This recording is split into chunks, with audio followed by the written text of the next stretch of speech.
உங்களுக்கான கர்த்தருடைய வார்த்தை. கண்மலையின் தேனினால் உன்னை திருப்தியாக்குவேன். சங்கீதம் 81:16. தேவ பிள்ளைகளை, உங்களுக்கு கொடுத்த இந்த வசனத்தின்படியே கண்மலையாய் இருக்கிற இயேசு கிறிஸ்துவினால் உங்களுக்கு வருகிற எல்லா ஆசீர்வாதங்களும் உங்கள் வாழ்க்கையை திருப்தியாய் மாற்றுகிறது.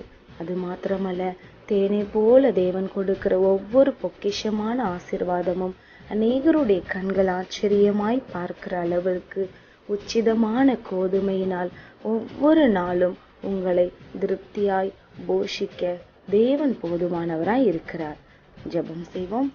பரலோக பிதாவே, இந்த வீடியோவை பார்த்து கேட்டு ஜெபிக்கிற உங்களுடைய பிள்ளைகளை அப்பா, ஒவ்வொரு நாளும் நீங்க திருப்தியாய் நடத்த போறீங்க.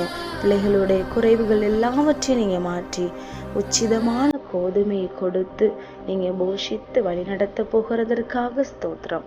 உங்களுடைய சமூகத்தில் எங்களை அர்ப்பணிக்கிறோம். இயேசுவின் நாமத்தில் ஜெபிக்கிறோம் நல்ல பிதாவே, ஆமேன். இன்றைக்கு ஜெபம் பண்ணுங்க, வேதம் வாசியுங்க, குடும்ப ஜெபம் பண்ணுங்க. கர்த்தர் உங்களை ஆசீர்வதிப்பார்.